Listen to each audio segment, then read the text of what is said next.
Shalom, people. This is Brother Laws coming at you with another video. Shalom. And I got my lovely wife with me again.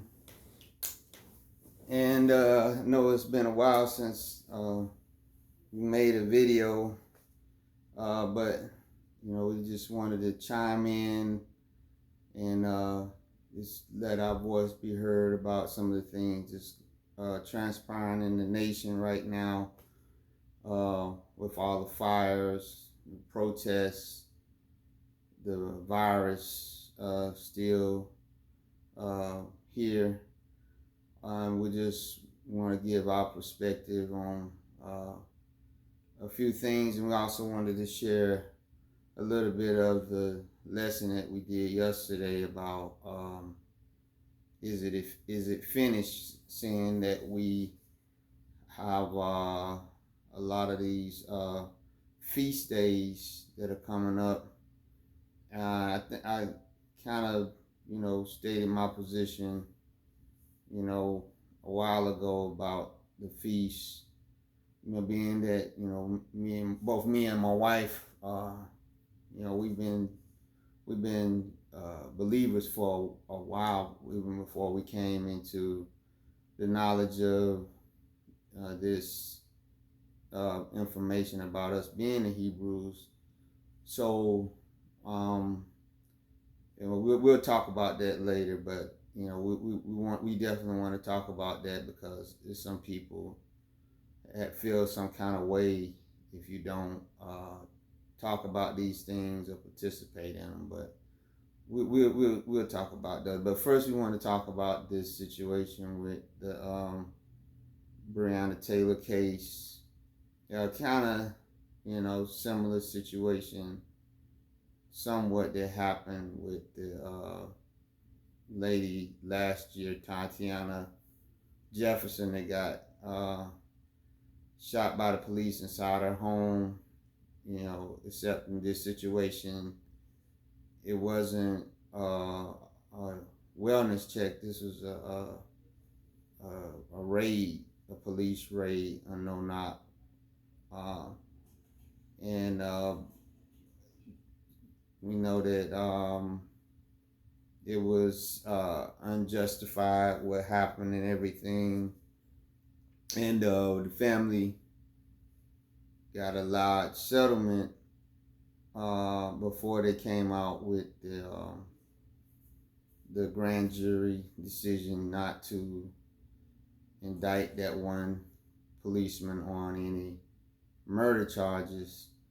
But to be honest, I mean, why would we be surprised that it would be any other outcome? I mean, remember, this stuff happens all the time with police being given the wrong information by these confidential informants, and then when something like this happened, because the police were, doing their job, they are a lot of times alleviated of responsibility if somebody dies. I remember a similar case that happened years ago in Atlanta, where a confidential informant gave the police the address of what was supposed to be a drug dealer, but it turned out to be the home of this black preacher. And I'm not sure if it was a no knock or not. I'm not sure, but when they went in, they shot and killed him, and of course he was alleviated of any responsibility because they get what they get when they deal with these confidential informants, and they alleviated of any responsibility.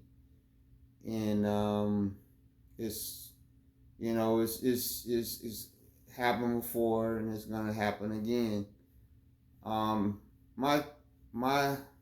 problem with a lot of this stuff is that obviously every nation, even the nations in other countries, have police forces, and they are there to maintain some kind of semblance.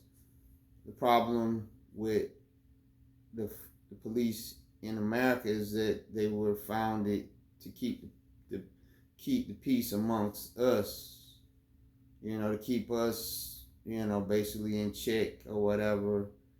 And uh, when we have different situations in our community because we don't police ourselves, a lot of times we left to deal with them. And you would be hard pressed to say that sometimes they don't come in and, sometimes do things that help us, because obviously you see these stories where they might have where a policeman delivered a baby for some lady that was in labor and she couldn't get. So if we try to make a blanket statement that they are not needed at all, that would be untrue. My problem is I wish they would do the policing of the real criminals in the real situation, but that's not always the case. It seems like a lot of innocent people get caught up in the mix, and that's the problem that I have. And then they don't get any repercussion for it if it's us that they make the mistake with, because if they make the mistake with any other peoples, they would definitely change the laws. They would change the laws and make it different. But with us, they make a mistake or whatever, and it'll never get changed.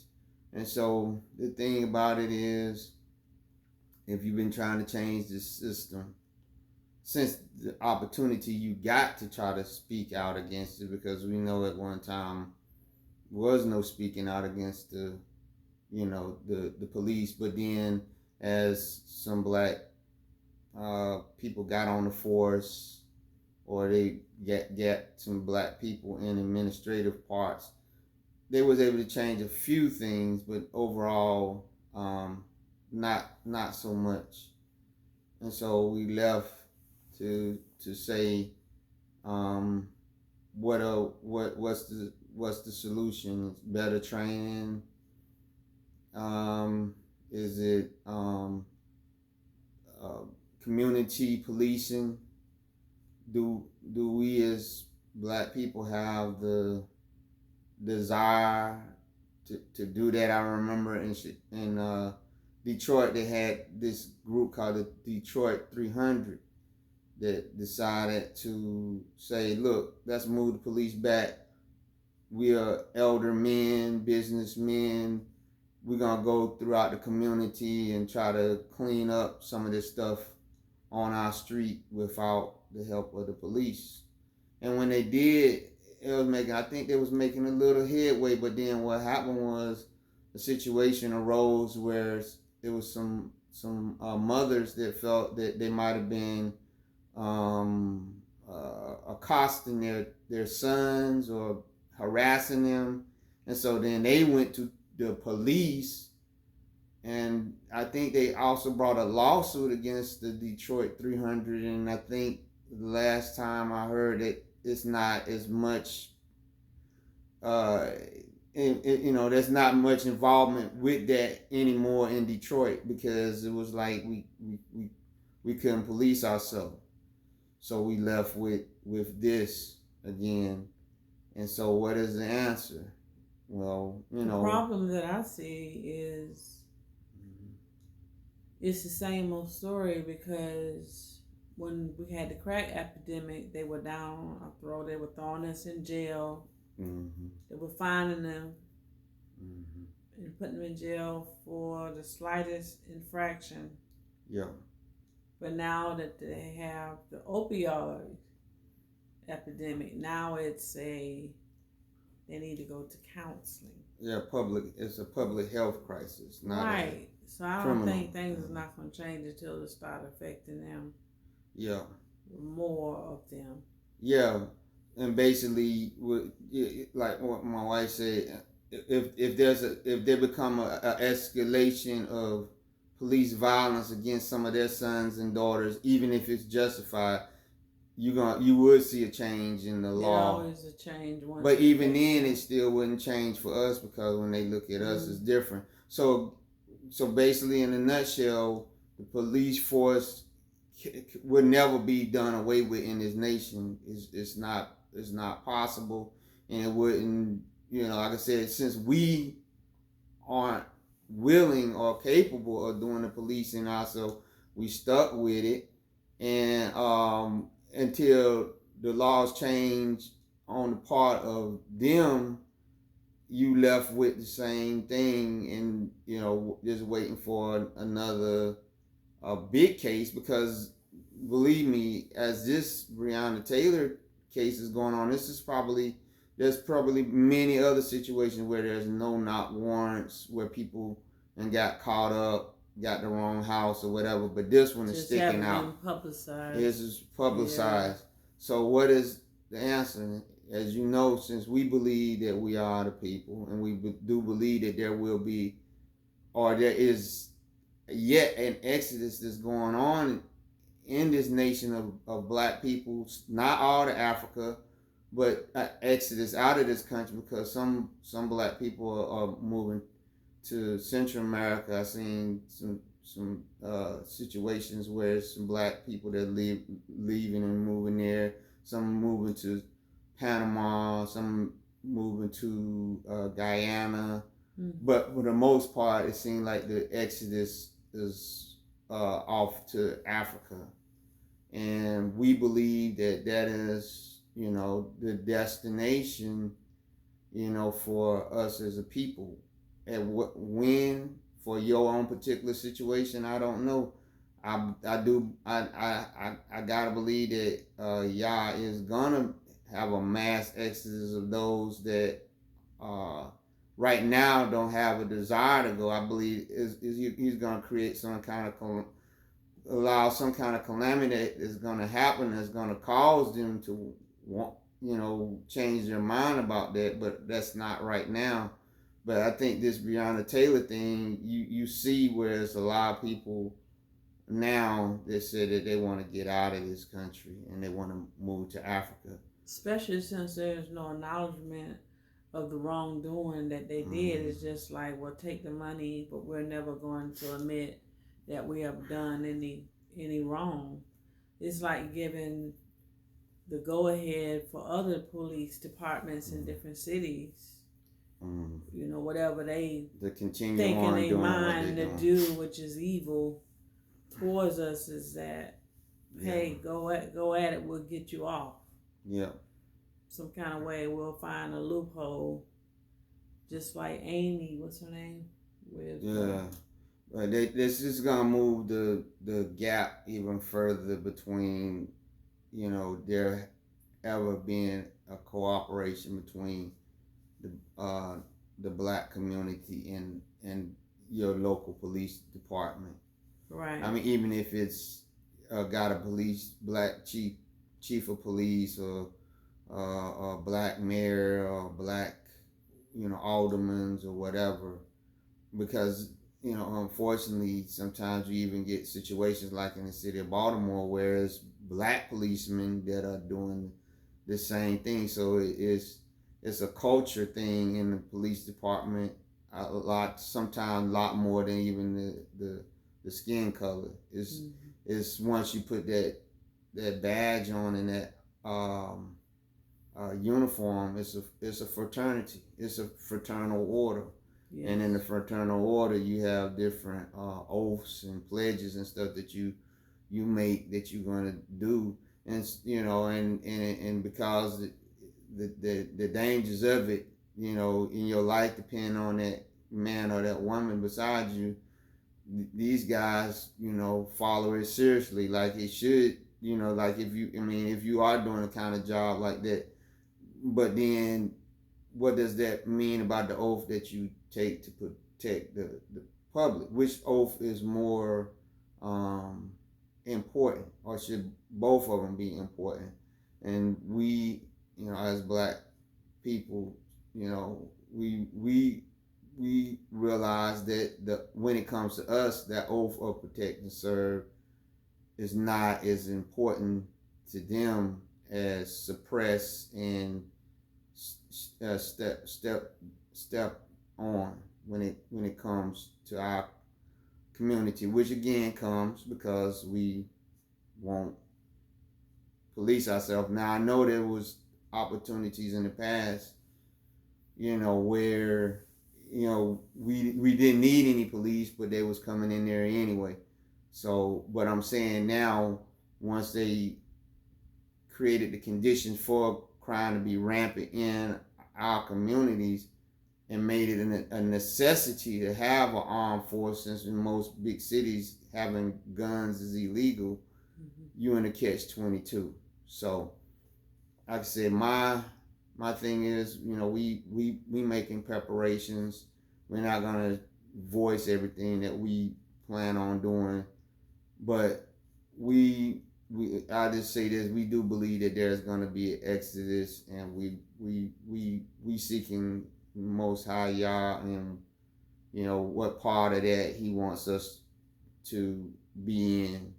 And so I would say the same to anyone that gets this video, that watches this video, that understand that eventually, if things get worse, know that it is written in the word that there would be a departure out of the lands, not just America, but all the lands that He scattered and dispersed us to. There would be an exodus out of it. And so the challenge for us is that we have been in all these different lands for so long, and we taking on the language, we taking on their culture, their holidays, whatever. We even taking on their appearance, in the sense of how when slaves came up with the knowledge about the lie that could straighten their hair. Me and my wife was watching a documentary to show how the slaves figured out to put in lye and a potato and mix it together and put it in their hair, and they were straightening their hair as early as in the 1800s. So some of these pictures where you see the black men that got the kind of straightened hair, that was because even back then they were straightening their hair out to kind of mimic the, or to appear presentable to, society. Caucasian people. And also when they figured out about lightening of the skin, they did all that, and it's been that way, that since this is their system, we had to kind of acclimate ourselves once they gave us a little opportunity into it, to kind of make them feel more at ease. That's why this awakening is so disturbing to some of them. Even if they don't believe that it's of God, they still don't like us, wearing African garb, or our black men growing their beard out, or our black women getting rid of the perm and getting rid of the weave and styling their hair in different styles, and letting it grow out and everything. It makes them feel uncomfortable, even trying to learn the language, or even with us, studying some of the ancient writings. We not are into the Kemet or any of that stuff. We definitely know that that's not of the Most High. But even with that, they're uncomfortable with, us investigating all these different things about who we were before slavery, and it's not a coincidence that all this stuff started happening. Maybe I probably say about a decade or less before the 400 years came about. you start seeing, us as black people trying to get back without anybody broadcasting. That's why we do believe that I don't want to call it no movement. I want to say a awakening, because it doesn't have any one particular person that can claim responsibility for it. It was like Most High Yah's spirit was touching different people, and he also allowing some of these different cases with us being killed and everything to really start touching the nerve in us, really starting around with Rodney King situation, where for a long time, black people kind of was trying to acclimate, and then Rodney King from the 90s on, it's really been on with us, rising up and then going back down, rising up, but then around the 2000s when the cell phones really start hitting and stuff, it was like it's been on ever since then, and it's just been building up and building up. With every case that a video will be released, and it would kind of just stir us up. And the Most High Yah uses different things to where we got to this point where a lot of black people, once we start getting close to 400 years, and we start seeing where are we really at in this nation, and we start understanding, hey, ain't nothing really changed. And then you understood with the curses what it said would happen, that, hey, you will be in the land of your captivity, and all these things will be happening. But once you came to yourself, then you will understand who you are, and then you would be looking for the Most High and His Son Yeshua and the Holy Spirit to deliver you out of these situations into a better place.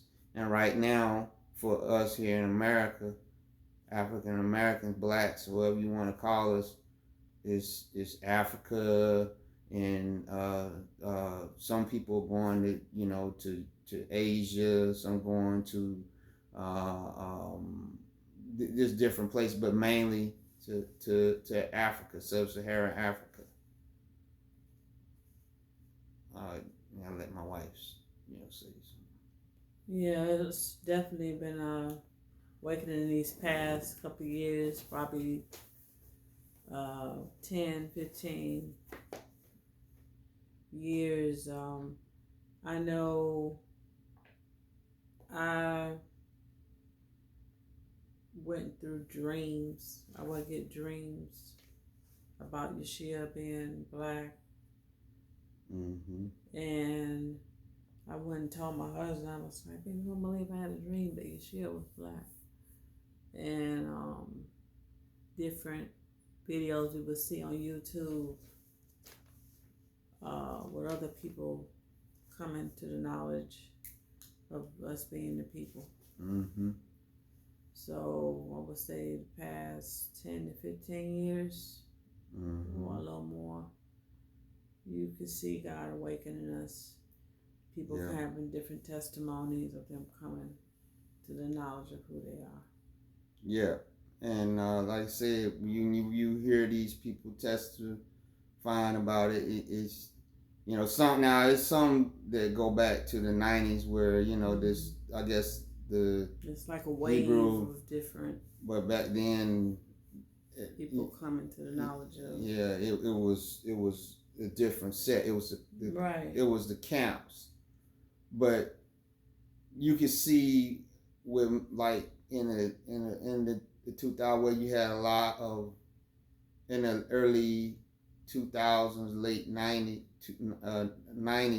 a lot of black people got disillusioned with the Christian church or whatever other religion. They just backed away from it and never went back, but they was always seeking what is this.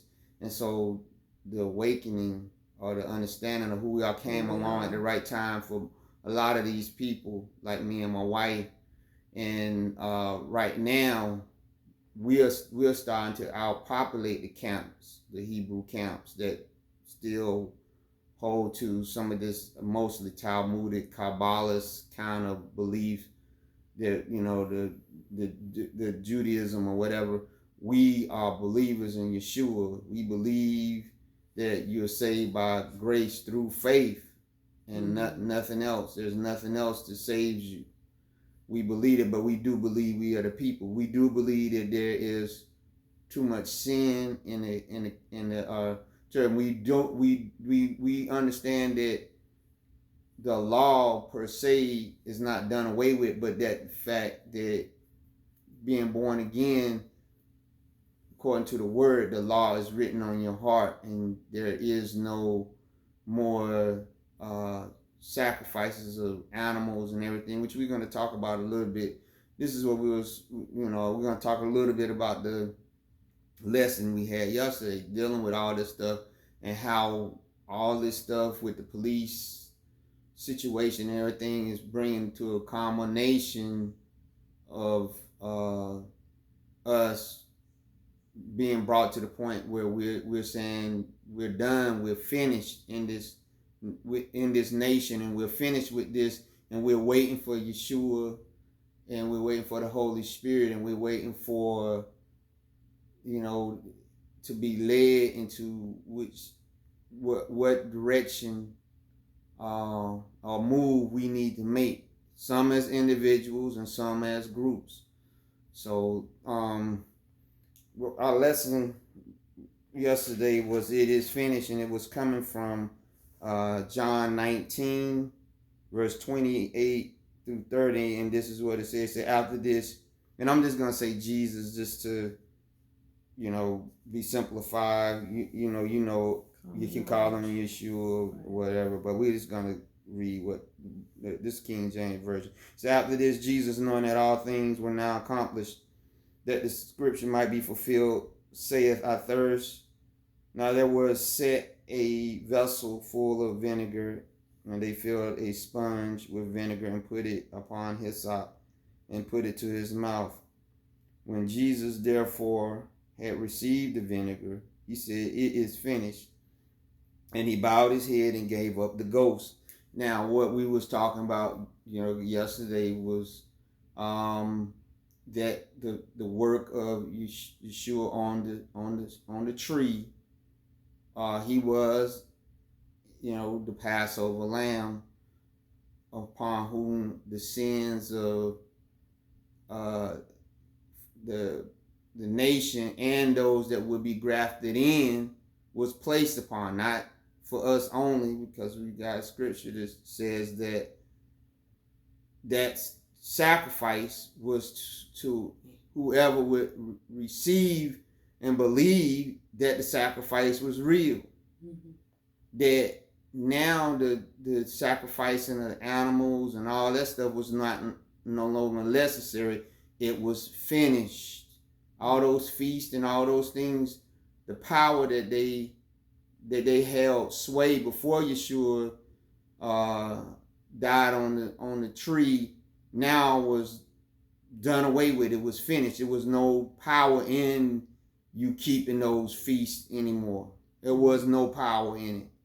There was maybe a commemoration, an understanding of the foreshadowing of what had already happened, but there was no more power in it.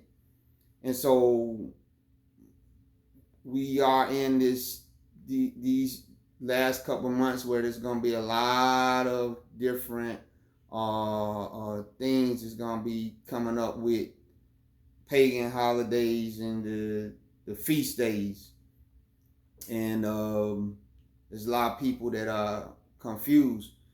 But I think Most High, that, like I said, me and my wife was, we were born again before we came to this understanding, and we was part of different churches that had their own little particular rituals and stuff that they said you had to go through to do or whatever in order to say that you was a believer, like pastors' anniversaries.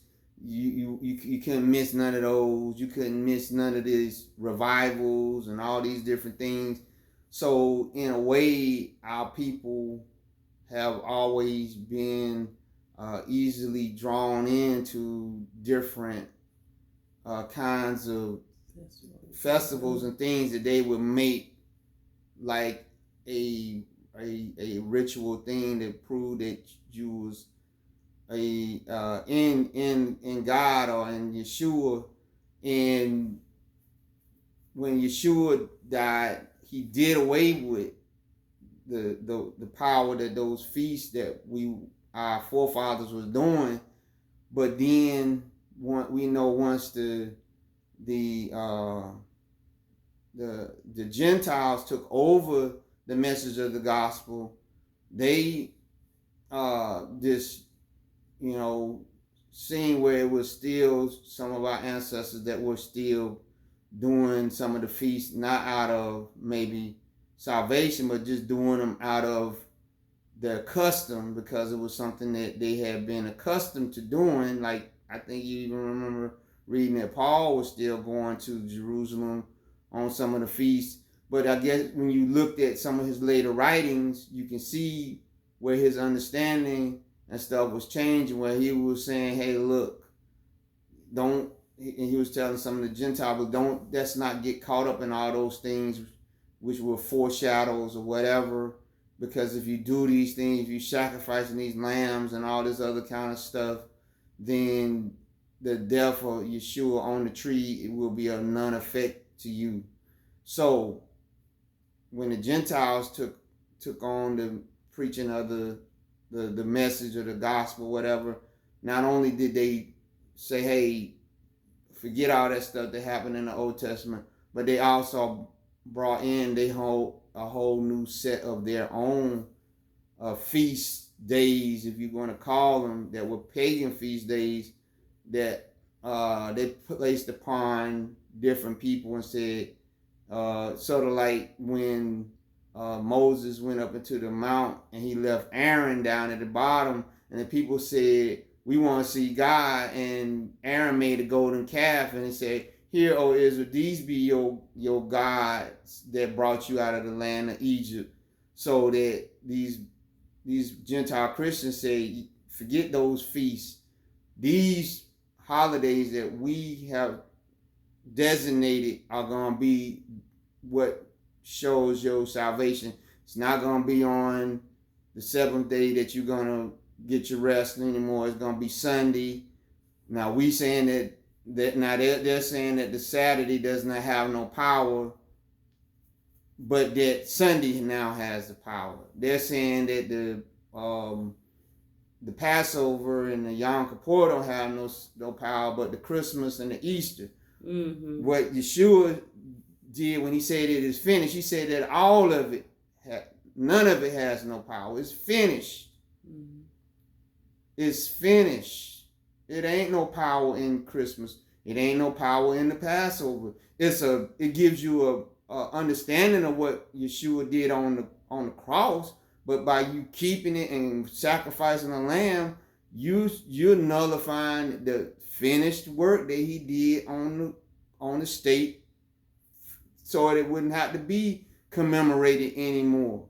He said it is finished. Now, if you want to do it as a commemoration, mm-hmm. but not killing no lamb, and that's why the communion thing came about. But all this goes back to man always has to have some kind of thing that he does to make himself feel righteous. So when Yeshua said it is finished, all those Jews, those Hebrews, they was like, so you mean to tell me us keeping Sukkot and all this other kind of stuff, it ain't no power in it? It's gotta be. And this is where Paul talked about the Judaizers, where they was coming to the Gentiles that had been born again and was going on their life well, and they said, no, you gotta learn about the Passover, you gotta kill your lamb, you gotta learn about Yom Kippur, you gotta go place your hand and just, he said, if you putting your hope now, if you started out in faith with these things and now you're going back to them, then the death of Yeshua on the stake for you is of none effect now. Now you transferring that hope into this ritual. Or for us, when we was in the Christian church, we was transferring our hope to keeping Christmas and Easter and Halloween and all these other holidays they made up, putting our hope in that, doing these religious acts and revivals and all this stuff, putting our hope in that. Either both sides is wrong. And this is what, to me, the awakening for us as believers in Yeshua that know who we are the people. We didn't get woken up to have come out Christianity and came the pagan beliefs in Christianity with Christmas and all this other stuff to now come over to this side of knowing who we are and say, okay, now we got to go back to the Passover and we got to go back to Sukkot and we got to go back to that because this is going to prove our salvation when we've been born again believers all this time. Yeshua kept it simple. Yeah. Right before he died and when he got, when he prepared the upper room, for them to have the Last Supper, he said, take this bread, which is my body, and break it, and take this wine, which is my blood. He kept it simple. That you didn't know long. If that was the case, he would have killed a lamb. He was the lamb. That's what I'm saying. So there was no need to even kill a lamb. Even at that last fellowship that they had. Exactly. Because his body is the bread. Yes. And his blood is the wine. That's so right. he left a very simple example. Yes. And we make it more complicated than what it needs to be. There's nothing wrong with learning about it. Learning.